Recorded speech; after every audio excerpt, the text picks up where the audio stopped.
ini sudah habis, ya. Jadi kita sekarang akan masuk ke contoh inilah. Ya, mungkin sampai sini. Ya. Mungkin kalau untuk grafik mungkin agak pelan-pelan lah ya, karena ini kan agak pengalaman baru gitu. Ya. Agak pengalaman baru, terus ini juga perlu pelan-pelan ini, karena ini akan pakai banyak kata-kata, ya. Jadi amunisi kita akan kita cadangkan untuk bahas dua ini dengan pelan-pelan ya. Ini pertama 35 ya. Jadi 35 dan 34 ini akan kita bahas dengan pelan-pelan supaya Anda banyak menyerap ini ya, banyak menyerap idenya sehingga Anda tidak khawatir. Kalau ada suruh menggambar grafik, Anda pede. Suruh memodelkan matematik yang pakai kalimat apa aja kalimatnya, nggak usah takut, ya, dibaca aja. Ya, pasti sesuatu yang sudah Anda ketahui sebelumnya. Jadi jangan gentar dulu. Mungkin dia bicara tentang kerucut, ya, mungkin dia bicara tentang silinder, mungkin dia bicara tentang bola, mungkin dia bicara tentang kubus. Pokoknya sesuatu yang sudah Anda kenal, ya. Jadi tinggal ya kalau kerucut luas alas kali sepertiga kali tinggi ya, kali pi gitu kan ya. Seperti itu, luas alas kan pi r kuadrat kali sepertiga tinggi, luas kerucut, luas kubus gampang lah, panjang lebar tinggi, terus luas bola tahulah luas bola, kalau luas bola, ya volume bola, luas bola dan sebagainya. Pokoknya Anda ini punya sesuatu yang sebelumnya sudah Anda miliki pengetahuannya sejak SMA. Karena itu gunakanlah itu untuk masuk area ke sini, ya. Gunakanlah itu untuk masuk area pemodelan. Sedangkan untuk menggambar grafik ini memang baru ini, ya. Yang ini sesuatu yang agak baru karena dia akan menggunakan turunan 1 dan turunan 2. Pada intinya sebetulnya cuma itu sih. Dengan turunan 1, turunan 2 itu saya bisa gambar, ya. Saya bisa mencari titik maksimum, titik minimum, cekung atas, cekung bawah, naik, turun, ya, fungsi naik, fungsi turun. Paling tidak sketsnya Anda bisa ini menggambarkannya. Jadi jangan takut kalau ada soal menggambar, supaya nggak takut ya itu habiskan HPS gitulah ya. Demikian pula kalau ada soal pemodelan jangan gentar, ya. Kan kadang kita udah sempit hati istilah saya, udah kecil hati dulu melihat soal pakai kalimat. Itu ganggu membuat kamu tidak bisa berpikir dengan kapasitas sebenarnya dari dirimu gitu. Padahal kamu bisa kalau belajar tentunya ya. Belajar biasa dengan soal-soal yang ada kalimat-kalimatnya, kayak itulah ya. Oke deh, sekarang kita akan menuju ke materi kuliahnya. Ya, ini adalah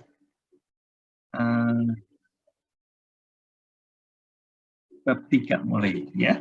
Jadi kalau di sini kan kita udah bilang bahwa materi kita yang jatah minggu ini sudah terlanjur habis duluan gitulah ya.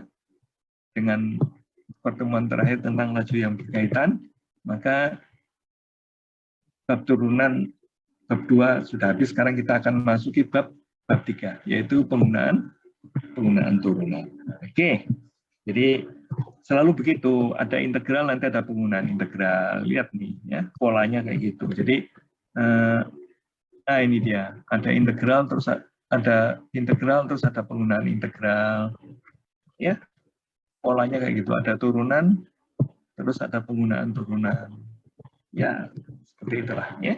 Jadi begitu ada kata penggunaan itu biasanya soalnya bisa bercerita gitu, ya. Soalnya bisa bercerita. Oke dah. Tapi yang penting Anda untuk bab 2 ini materinya lumayan ya. Sampai 3 minggu kita bahas bab 2 ya. Dan itu yang akan dikuiskan gitu kan ya. Ini mulai dari sini bab 2 ya. sampai sini, ya. Dari mulai 2 masalah dengan 1 tema, itu kan pengantar untuk bicara tentang turunan dan bicara untuk masalah yang lain, ya. Kemudian ada resmi didefinisikan aturan turunannya, kemudian ada aturannya termasuk untuk trigonometri. Nah, kemudian aturan rantai, turunan tingkat tinggi, turunan implisit. Ini juga kalau yang implisit harus banyak latihan itu, ya. Yang harus banyak latihan itu turunan implisit juga, ya.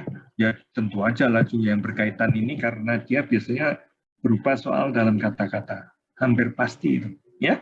Jadi hampir pasti soal yang pakai pemodelan, ya istilahnya pakai pemodelan ya, walaupun pemodelannya sendiri secara resminya itu baru diajarkan di sini, tapi sebetulnya dari sini pun di laju yang berkaitan itu sudah pemodelan gitu. Kamu harus bisa membayangkan apa yang terjadi, gitulah ya.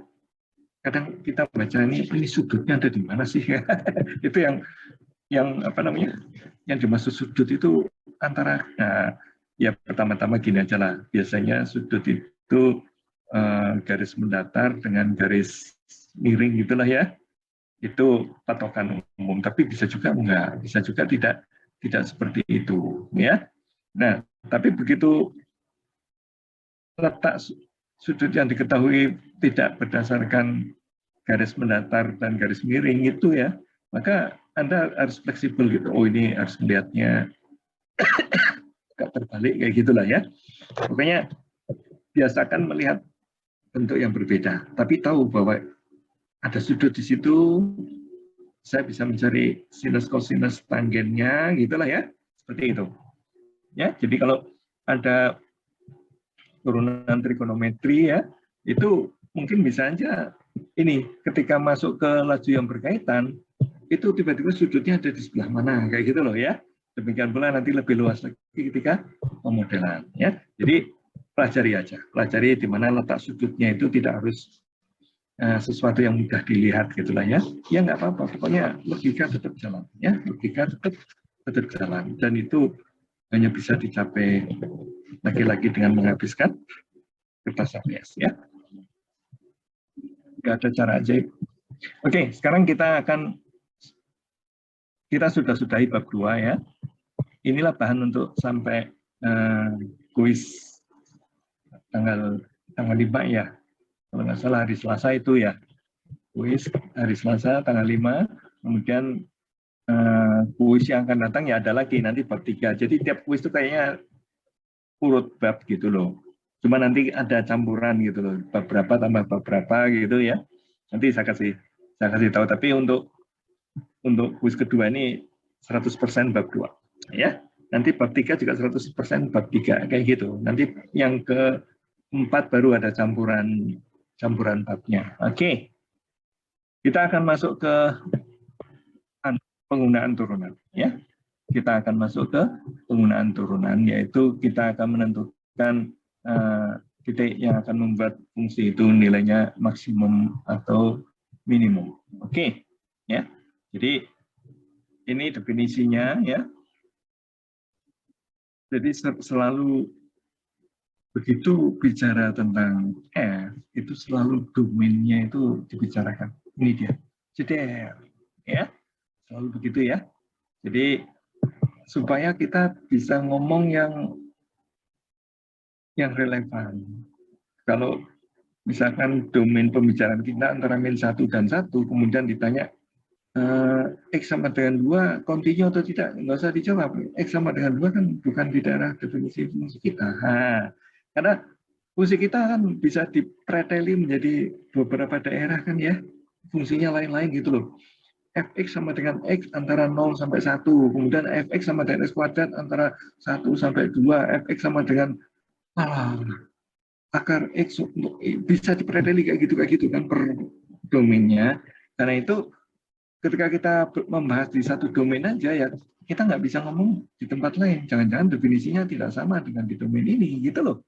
Ya, karena itu pastikan bahwa ketika kita bicarakan fungsi F itu selalu terkait dengan kamu lagi bicara di domain sebelah mana. Ya, seperti itu. Karena kita tahu bahwa antara 0 sampai 1 atau antara min hingga sampai 0, fungsinya ini antara 0 sampai 1, fungsinya ini antara 1 sampai 2, fungsinya ini antara 2 sampai 4, hingga fungsinya ini. Kan bisa ada 4 jenis fungsi itu. Ya, bisa ada 4 jenis fungsi di satu pembahasan gitu loh. Ya, di domain yang berbeda-beda, fungsinya beda. Karena itu kalau diketahui di domain tertentu, ya, jadi misalkan domain FDF ini antara main 1 sampai 1. Jangan ditanyakan cek apakah fungsinya continue dx sama dengan 10. Ya, x sama dengan 10 aku nggak tahu fungsinya apa. Nggak usah dijawab, ya. Nggak bisa dijawab maksudnya, ya. Nggak terdefinisi. Kita nggak bahas itu, ya. Itu nantinya ketika Anda berlogika dengan ketika misalkan Anda menjadi anggota legislatif atau apa, ketika kita membahas kadang kita di luar skop gitu loh ya, di luar skop dari yang dan kita definisikan domainnya gitu loh ya, jangan sampai keluar, nanti kalau keluar kemana-mana dan susah untuk kembali lagi nanti kalau sudah pembicaraan kemana-mana ya. Jadi kalau Anda mimpin ininya ya terpaksa harus motong isinya pembicaraan ini, kita kembali lagi ke domain pembicaraan kita adalah ini kayak gitu ya. Oke. Nah, sekarang kita akan bilang bahwa dia akan mencapai maksimum bila di titik itu dia nilainya tertinggi. Tertinggi itu gini, ya ini dia tertinggi. Jadi kalau dia mencapai maksimum di C, maka tidak ada titik di tempat lain yang lebih tinggi daripada C. Ya, lebih tinggi itu lebih besar gitulah ya. Jadi FC itu selalu lebih besar atau sama dengan Fx. Tidak ada titik X di domain yang di domain-domain seluruh domainnya itu tidak ada yang bisa nandingi titik C itu FC-nya ya. Jadi ini FC-nya paling tinggi ini. Itu akan kita sebut sebagai mencapai titik maksimum. Ya iyalah Pak gitu. Ya iya gitu. Ini kan definisi formal ya. Definisi formal supaya nanti ketika Anda membahas pembahasan lebih lanjut ingat bahwa maksimum itu adalah ini kayak gitu loh ya. Adalah itu. Jadi jangan sampai kamu ngomong maksimum itu turunan pertama sama dengan 0. Oh, ya belum tentu. Nanti akan kita perlihatkan turunan pertama sama dengan 0 itu belum tentu titik maksimum atau titik minimum. Jangan-jangan titik di ujung-ujung intervalnya itu yang maksimum atau minimum. Ya. Jadi jangan ngomong tentang pengetahuan kita sebelumnya. Mungkin pengetahuan kita sebelumnya waktu SMA setiap kali nyari maksimum atau minimum turunan pertama sama dengan 0, turunan pertama sama dengan 0. Iya, kalau fungsinya selalu bisa diturunkan. Kalau fungsinya nggak bisa diturunkan gimana? Ya terpaksa kita harus melihat gambarnya atau apa kayak gitu kan ya. Seperti itu. Oke. Nah, sekarang kalau titik minimum ya dia ya sementara jangan dikaitkan dulu dengan turunan pertama sama dengan 0 kayak gitu loh, titik maksimum maupun titik minimum gitu nanti ya, nanti itu ada syaratnya titik turunan pertama sama dengan 0 itu ya, itu belum syarat cukup, itu baru syarat perlu namanya ya, baru syarat perlu. Dan kadang tidak usah memenuhi syarat turunan pertama sama dengan 0 juga bisa mencapai titik maksimum atau minimum ya. Jadi jangan otomatis kalau ngerjain soal itu jangan otomatis turunan pertama sama dengan 0, jangan ya. Kita akan bicarakan itu lebih komplit lagi sebentar lagi ya. Jadi tapi kita definisikan dulu maksimum itu apa, minimum apa. Ini belum ada metode untuk mendapatkannya. Ya, kita baru mendefinisikan loh, ini belum teoremanya. Nah, ya, kalau udah teoremanya itu biasanya metode untuk mendapatkan maksimumnya gimana, minimumnya gimana. Itu kita belum ngomong, kita baru ngomong definisinya dulu. Oke. Nah, titik-titik yang ada di domain itu yang mencapai maksimum atau minimum akan kita sebut titik ekstrim. Nah, ya. Titik ekstrim bukan hanya titik maksimum minimum, ya. Iya, maksimum minimum bukan hanya yang turunan pertama sama dengan 0 yang mau saya katakan itu, ya. Ini dia ada titik ekstrim. Ini lihat nih, ya. Di sini dibilang bahwa titik ekstrim belum tentu ada. Contohnya gimana ini titik ekstrim belum tentu ada? Ya iyalah, ya. Ini kan titik ekstrim belum tentu ada itu untuk gambar yang ini nih, ya. Gambar yang apa? Yang tengah ini. Gambar yang tengah ini nulisnya gimana? Ini ya. Selalu kedip nanti mati gimana? Ya. Pokoknya gini aja lah ya. Oh, mati lagi. Janganlah. Gimana ya? Supaya nggak rusak nih. Ya pokoknya yang tengah ini ya. Yang tengah ini tidak punya titik ekstrim. Karena tidak ada maksimum dan tidak ada minimum. Ya. Nah, kalau yang ini ekstrimnya itu ada di sini, ya ini titik maksimum dan di ujungnya, ya, dan di ujungnya. Sedangkan yang ini, gambar yang ini itu minimumnya ada di sini, maksimumnya ada enggak? Maksimumnya tidak, ya, maksimumnya tidak ada nih, paham nggak nih? Ya, maksimumnya tidak ada, tapi ada titik minimumnya aja. Oke, yang sabar ya, karena kalau untuk maksimum itu kan kita perlu, misalkan kamu akan bilang di titik ini katakan sebut titik C cuma segini nilainya, masih kalah dengan titik-titik yang ada di sini, nah gitu kan, ya, karena itu titik C itu belum maksimum karena nilai yang ada di sini nih, nilainya titik C itu bukan yang ada, bukan yang putih ini, yang putih kan bolong ini, ya, jadi titik C nggak boleh dibilang maksimum. Nah titik lainnya gimana? Titik yang ada di sini selalu ada di sebelah kanannya. Kamu tunjuk titik di sebelah sini itu selalu ada di sebelah kanannya. Ya, jadi nggak ada ekstrimnya. Tapi ketika mau nyampe ke titik yang putih ini turun ke bawah sini. Aduh, ya. Jadi ini tidak ada maksimumnya, tapi ada minimumnya. Coba ya. Kalau soal ini saya gambarkan saya tuliskan menjadi berupa fungsi ya. Fungsinya misalkan ini titik 3 misalkan ya, sama dengan 3. Di X sama dengan 3, nilai F adalah misalkan ini 3 juga ya. 3. Kemudian untuk fungsi di titik yang selain 3, itu fungsinya adalah fungsi apa namanya? Ini kan semacam minus X kuadrat, tapi digeser ke atas, kemudian digeser ke kanan. Geser ke atas gimana? Ini sampai digeser sampai ke 4 misalkan. Ya, berarti ini harus ditambah 4. Y sama dengan X kuadrat tambah 4. Kemudian digeser ke kanan sebanyak 3 misalkan. Maka X min 3 kuadrat. Gitu cara menggambarnya. Ya, minus tapi ya. Jadi ini gambarnya ini kira-kira sama dengan seperti yang saya uraikan tadi.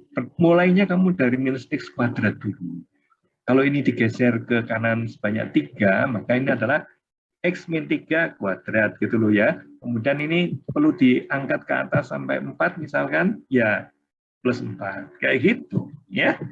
Jadi Anda bisa gambarkan, ada soal tuh Anda langsung bisa kira-kira gambarnya ini. Ya gitulah ya. Kira-kira gambarnya ini.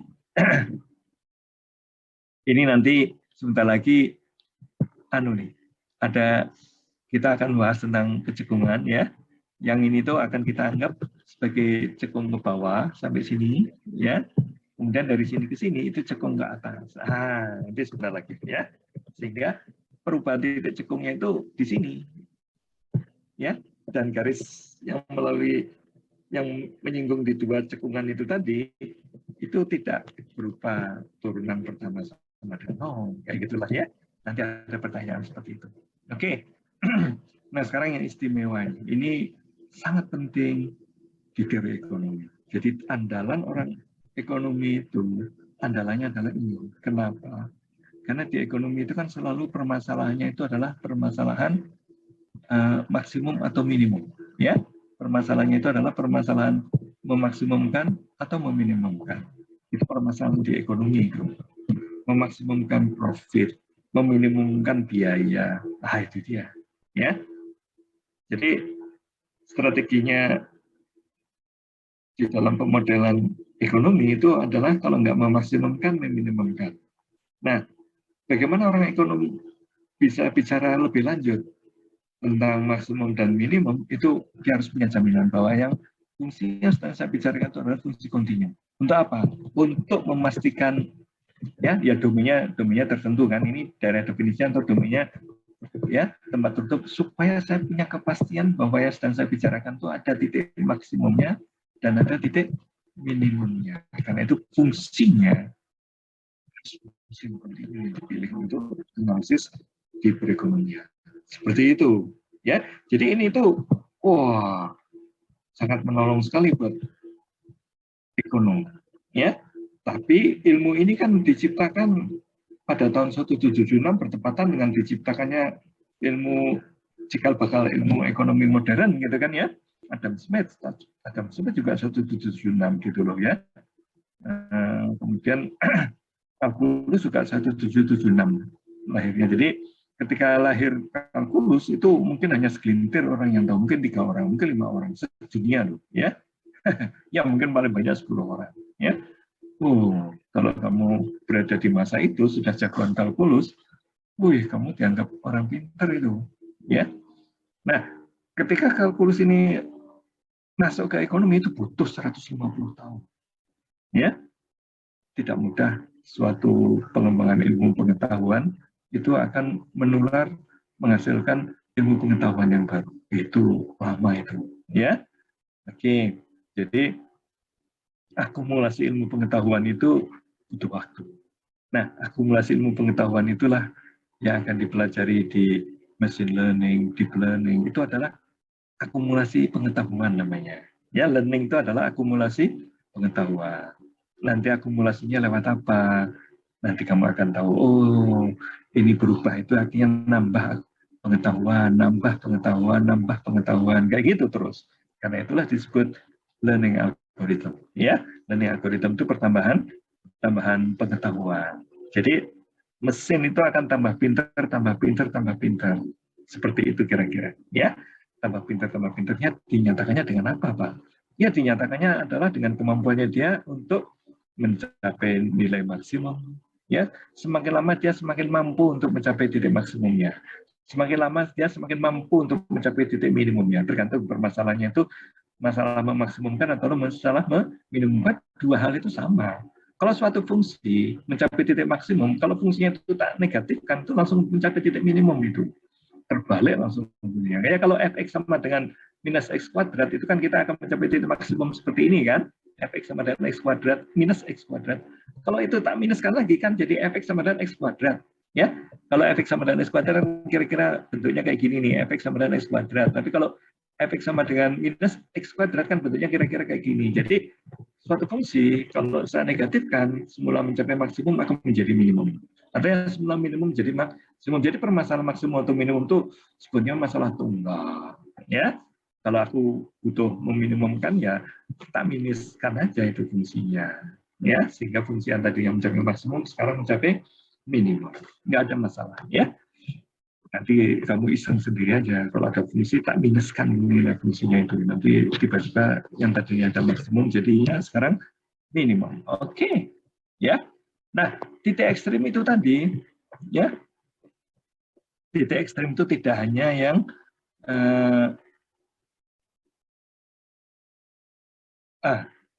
saya salah ngomong ya. Untuk mendapatkan titik ekstrim itu kan titik maksimum minimum ya. Anda harus mengeksplor segala teknologi yang memungkinkan Anda mencapai titik ekstrim itu, yaitu mengidentifikasi titik kritis dulu. Nah, kalau ilmu SMA Anda kan mencapai maksimum minimum kan ini, otomatis itu. Disodori fungsi cari maksimum minimum, Anda tanpa sadar mengerjakan soal B langsung gitu loh ya. Nah, jangan. Nanti kalau kamu biasa kayak gini, nilai ujianmu itu bisa tiba-tiba belepotan gitu loh. Ya, yang sabar. Ya, jadi kalau saya mau cari maksimum minimum, saya akan cari dulu titik kritisnya namanya. Titik kritis itu calon kandidat untuk titik ekstrim. Ya, jadi titik kritisnya mungkin di ujung interval. Ya, nah ini dia, ini maksimumnya ada di sini nih, minimumnya ada di sini. Padahal yang turunan sama dengan 0 kan kalau nggak di sini, mungkin di sini. Nah, masih kalah dengan yang di ujung-ujungnya. Ya, masih kalah dengan yang lain. Ya, jadi kalau kamu tembak dengan aturan B aja, ya, kamu tembak dengan aturan B aja, pasti gagal. Kamu ada soal yang kayak gini. Ini misalkan soal sinus kosinus, ya. Kalau kamu tembak dengan ini, dengan apa namanya? Enggak sinus kosinus maksimumnya pasti 1-1. Enggak soal yang lain lah pokoknya, ya, yang bisa bentuknya seperti ini. Kalau kamu buru-buru jawabnya dengan ini, ya hampir pasti salah kalau soalnya seperti ini. Ya, hampir pasti salah. ya kamu akan jawab minimumnya di sini, maksimumnya di sini. Padahal di ujungnya ada yang lebih besar dan lebih kecil. Karena itu kalau mau mencari titik maksimum minimum, Anda sabarlah mencari ketiga hal ini sekaligus. Ya, mencari titik. Nah, kalau yang ini kebetulan ini, ya titik minimumnya dan titik maksimumnya kebetulan dipenuhi oleh titik B ini aja.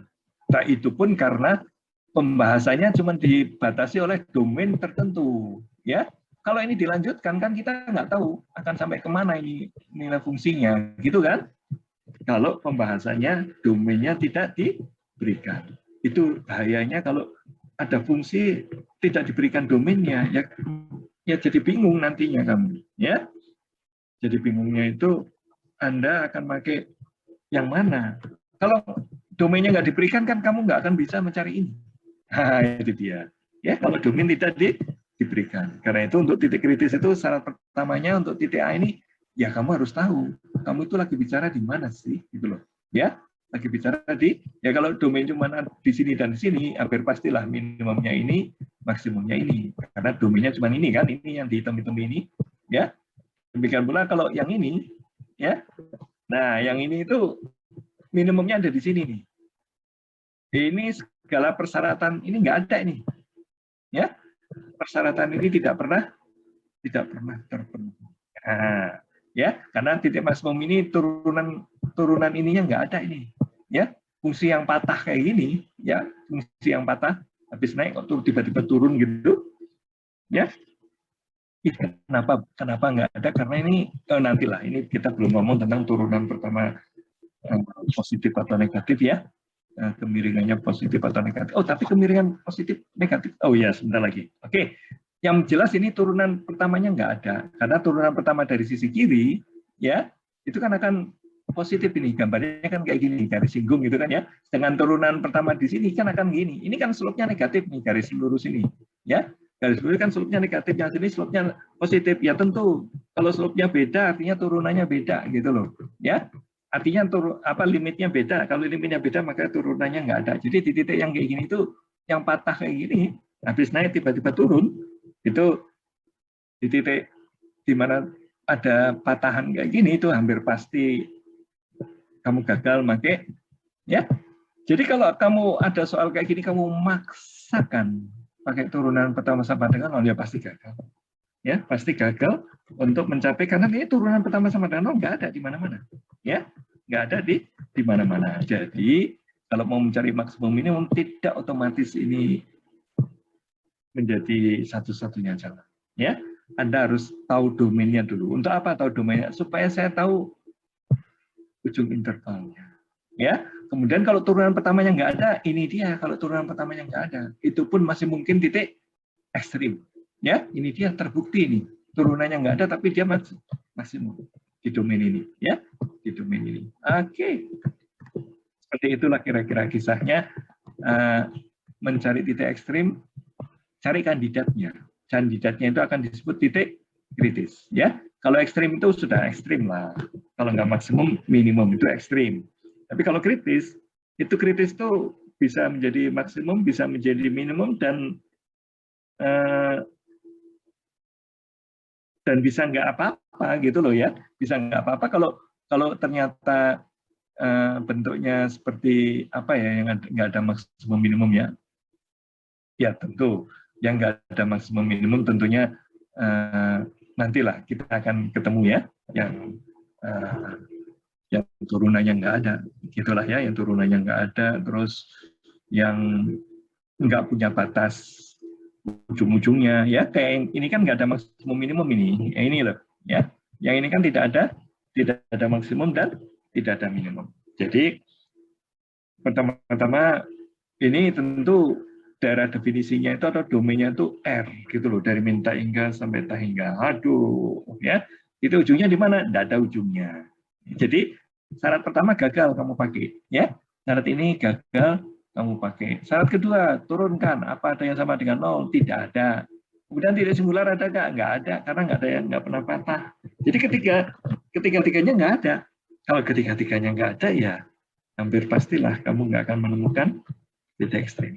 Ya, jadi ini membantu sekali Kamu harus menemukan salah satu dari 3 ini supaya kamu bisa menentukan titik maksimum atau titik minimum. Jadi untuk mencari titik maksimum minimum, identifikasi dulu titik-titik kritisnya. Jangan buru-buru loncat saja ke B. Ya, jangan hanya loncat ke B, karena soal yang kayak gini gampang nggak dibikin. Alah, kalau dosen matematika ITB yang sudah puluhan tahun ngajar soal kayak itu, untuk alangkah mudahnya dibikin gitu kan ya. Jadi yang turunan pertamanya nggak ada. Akibatnya kan ini kan, kamu masuk wilayah ke titik singular. Seperti itu ya. Oke. Ini dia. Jadi titik kritis itu apa? Titik kritis adalah kandidat. Ya, calon titik ekstrim. Ya, tapi belum tentu jadi titik ekstrim. Belum tentu jadi titik ekstrim. Oke. Ya, ujung interval di sini kan ini, ya, di sebelah kirinya, sebelah kanannya kan ini ujung interval misalkan ya. Ini kan tidak maksimum dan tidak minimum, ya. Kemudian apalagi yang sama dengan 0. Yang sama dengan 0 tuh ini turunan pertama sama dengan 0, ini juga turunan pertama sama dengan 0. Itu juga tidak menjadi titik ekstrim, ya. Yang singular ini bisa tidak maksimum kalau ini tak definisikan fungsinya seperti ini, kayak gitu loh, ya. Ini kalah tingginya dengan ini. Jadi titik singular pun belum tentu titik maksimum atau titik minimum. Seperti itu kira-kira. Ya. Jadi ini tuh baru calon. Tapi harus kamu lalui. Tiga-tiganya itu harus kamu lalui. Jangan hanya milih yang B aja. Ya, ini kebiasaanmu SMA itu milih B aja. Jangan. Ya. Ya harus mau, ya. Langkah-langkah untuk melakukan titik ekstrim, kumpulkan semua titik kritis. Oke, ya. Kalau nggak ada gimana, Pak? Ya hampir pasti kamu nggak akan menemukan titik ekstrim. Ya, kalau nggak ada. Ya. Oke.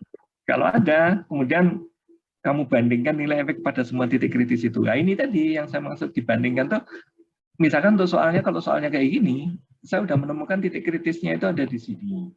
Ya, itu untuk soal yang ini, soal yang ini. Ya, yang ini jelas nggak ada, yang B-nya. Tapi ujung interval ada kan? Jadi saya mendapatkan titik kritisnya itu ini, titik ujungnya di sini ya, sama ujungnya di sini kan, ujung-ujungnya interval ya.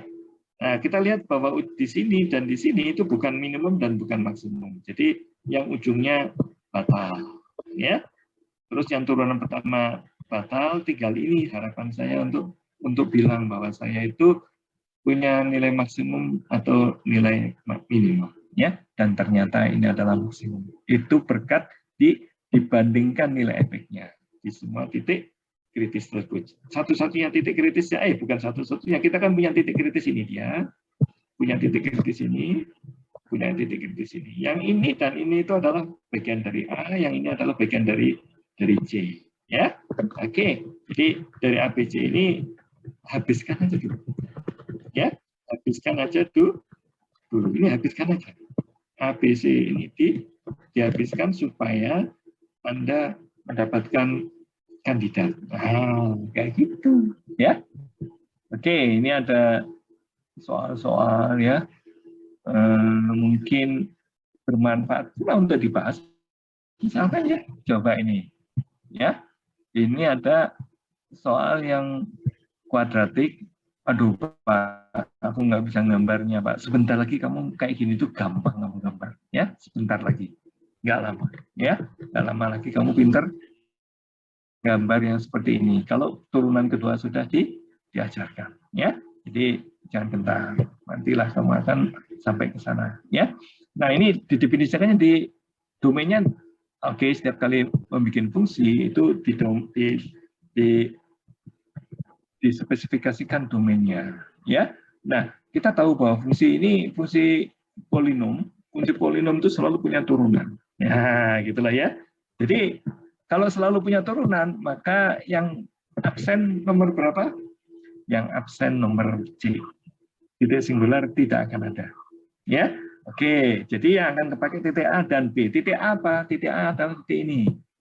Ya, saya akan cari nilainya di X-nya sama dengan setengah, ya masukkan aja X pangkat 3 itu setengah, min setengah pangkat 3, min setengah dikuadratkan, gitulah ya.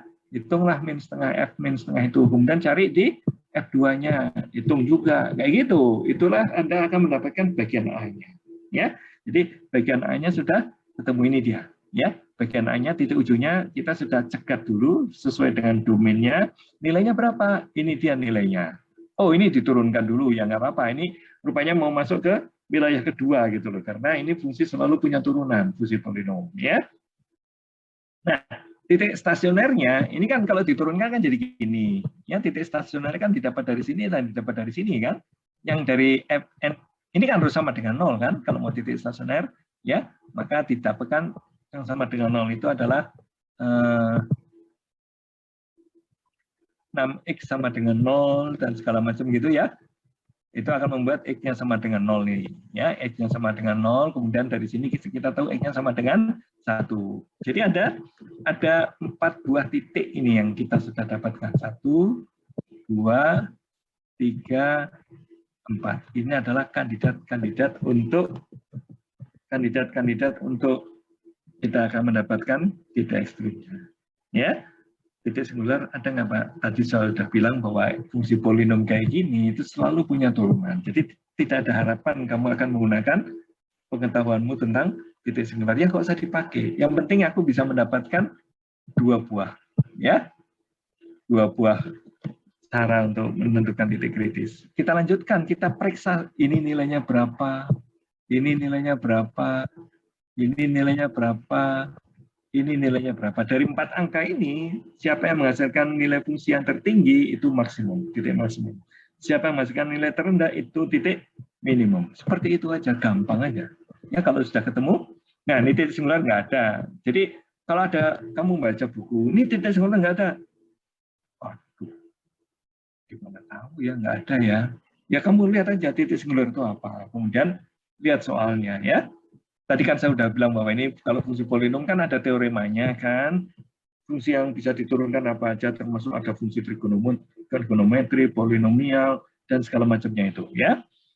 Nah, tadi kan saya bilang X1, X2, X3, dan X4 itu koleksi titik kritis kita langsung dimasukkan ke dalam fungsi-fungsinya. Ya, langsung dimasukkan ke dalam nilai fungsinya. Kemudian nilai tertingginya berapa? Nilai tertingginya rupanya 1. Ini dia. Nilai terendahnya berapa? Nilai terendahnya adalah min 4. Jadi ini 2 ini kandidat untuk minimum ini, yang 2 ini. Sedangkan yang min setengah ini akan kandidat maksimum. Ini titik ujung nih. Dan di 1 juga maksimum juga ini. Jadi titik maksimum bisa 2. Gitulah ya. Yang penting definisi maksimum itu apa? Tidak ada titik lain yang mengalahkannya. Ya, sama dengan boleh, tapi mengalahkan sampai lebih besar, murni lebih besar, tidak ada. Ya, oke. Karena itu titik maksimumnya itu ada 2 ini, ya, yaitu di x sama dengan setengah dan x sama dengan 1. Sedangkan titik minimumnya di sini, ya, di x sama dengan 2. Oke. Dapatnya dari mana ini tadi? Maksimum dan minimum dari koleksi ini, ya, titik ujung dan titik stasioner. Ya, titik singular tidak ada karena kita tahu fungsinya tidak menghasilkan titik singular. Oke, seperti itu caranya kita. Aduh Pak, gambar ini aku nggak usah tahu juga nggak apa-apa. Ya, nggak usah tahu gambarnya juga nggak apa-apa. Ya, yang penting begitu kamu mendapatkan titik ujungnya dan titik stasionernya, ya, yaitu X1, X2, X3, X4, langsung dicek nilai-nilainya. Maka dari sini aja cukuplah sudah. Ya, dari sini cukup sudah untuk mengidentifikasi mana maksimum dan mana minimum. Dan rupanya maksimumnya itu terjadi di ujung domainnya, ya, di ujung selang dan di titik stasioner. Ya, ini kan F1 sama dengan 1 ini kan titik stasioner dari sini kan, yang turunan pertamanya sama dengan 0. Ya, jadi titik stasioner dan titik ujung domain kita itu menghasilkan titik ekstrim. Ya, semula titik kritis dulu, tapi kemudian titik ekstrim. Jadi yang F0 sama dengan 0 itu tidak jadi apa-apa. Ya, tidak jadi apa-apa, tidak jadi minimum. Padahal itu di mana? Ini di F aksen sama dengan 0. Ini dia. Ya, X3 itu adalah di F aksen sama dengan 0. Jadi jangan sampai kamu bilang ini itu adalah titik minimum. Langsung salah. Ya, kalau kamu ujian Jawab F0 itu minimum. Nah kan ini turunan pertama sama dengan 0, Pak. Ya, X sama. Ini F0 ini kan titik nolnya kan didapat dari F aksen sama dengan 0. Ya, ini kan F aksen sama dengan 0. Menurut SMA begitu kok, Pak. Menurut SMA gitu. Ya sudah lah ya. Oke, jadi jangan begitu. Tapi koleksikan, iya, ini contoh bagus nih, di mana titik stasioner tidak menghasilkan titik ekstrim. Ya, tidak menghasilkan minimum dan tidak menghasilkan maksimum. Ya, kalau selangnya dari min setengah sampai 1, ya, ini akan minimum ini. Ya, kalau tapi kan kita sampai 2 ini, ya, sampai turun ke bawah sampai ke sini. Ya, sehingga nah kan itu tahu gambarnya, Pak. Kan aku nggak tahu gambarnya. Ya, sudah kalau nggak tahu gambarnya ini aja. Dari sini kamu say something. Apakah ini ada yang lebih rendah dari ini? Enggak, 0. Ada, Pak, minus 4. Ya, berarti ini yang minimum, gitu loh. Ya, 1 ada nggak lebih tinggi dari 1? Enggak ada. Ya, berarti kamu titik maksimum. Nah, kayak gitu loh, ya. Jadi maksimumnya ada 2. Di titik min setengah, X-nya, dan X-nya sama dengan 1. Itu terjadi nilai fungsi yang maksimum. Seperti itu kira-kira, ya. Oke, ini contoh yang bagus di mana Anda mengerti bahwa ilmu SMA-mu lama itu jangan otomatis. Ya boleh kamu menurunkan pertanyaan, tapi jangan berhenti di situ. Cari titik ininya, titik ujung-ujungnya. Kemudian cari apakah fungsi itu menghasilkan titik non singular atau tidak. Oke, ya. Oke. Kemudian kita sekarang akan bahas tentang kemonotonan, ya. Ada monoton naik dan monoton turun itu terkait dengan turunan pertama tadi itu. Masih terkait dengan turunan pertama, masih terkait juga dengan nilai maksimum dan minimum. Kemonotonan itu ya. Di sini ada monoton naik dan ada monoton turun ini, ya. Ini ada monoton naik, ya, ada monoton naik dan ada monoton turun. Jadi kapan disebut monoton naik? Bila kita bergerak dari kiri ke kanan, ya, dari kiri ke kanan itu kayak gini, dari X1 menuju X2 itu kan dari kiri ke kanan, ya, maka nilai fungsinya itu selalu yang semakin ke kanan itu semakin lebih tinggi nilainya, lebih besar itu fungsi monoton naik. Kalau monoton turun, sebaliknya, semakin kamu bergerak ke kanan, jadi prinsipnya adalah bergerak ke kanan ya. Kalau kamu bergerak ke kiri, ya ini kan turun, Pak. Lah iya, kamu ngelihatnya dari kanan ke kiri. Per definisi itu adalah ngelihatnya makin ke kanan, nah kayak gitu loh, ya. Maka grafiknya makin tinggi, kayak gitu itu fungsi monoton naik itu. Kalau monoton turun, kamu bergerak ke kanan, grafikmu itu semakin rendah, ya, maka itu monoton turun, ya. Nah, karakterisasinya kayak gini, definisi ininya, ya, monoton naik, monoton turun, ya, ini monoton naiknya sebut dulu, ya, disebut naik bila kita bergerak dari kanan ke kiri, ya, nulisnya kayak gitu, X1 lebih kecil dari X2, maka F1-nya itu selalu lebih kecil dari Fx2-nya, ya. Jadi cara ngomong bergerak dari kiri ke kanan tuh kayak gini keren ya, matematik tuh keren itu, cara eksplisit, akurat, tak terbantahkan. Nah, ya. Loh, kalau dari kiri ke kanan kita muter-muter dulu gimana, Pak? Dari kiri ke kanan muter-muter dulu, ya? Enggak lah. Kita dari kiri ke kanan itu ya ini definisinya. Ya. Oke. Demikian pula. Nah, ini aduh, ini belum apa-apa yang turun belum didefinisikan, tapi kok sudah tak turun gitulah ya. Jadi lebih baik definisikan dulu yang turun seperti apa, ya. Yang turun seperti apa. Kalau yang ini ada tanda sama dengannya nih. Kalau tak turun itu kan berarti naik atau tidak naik gitu kan? Naik atau tidak naik. Itu sebenarnya tak turun. Ya, fungsinya naik atau tidak naik. Jadi boleh mendatar ini dia, mendatar ini. Ya, mendatar ini itu akan kita sebut, yang mendatar ini akan kita sebut tidak naik ini. Nanti juga tidak turun juga mendatar juga akan kita sebut tidak naik dan tidak turun kalau garis mendatar itu. Oke. Nah ini dia ya. Ini kalau ini monoton turun semua ini ya. Ini monoton turun semua ya. Kalau ini monoton tidak turun tapi kelihatan fungsinya naik kan ya.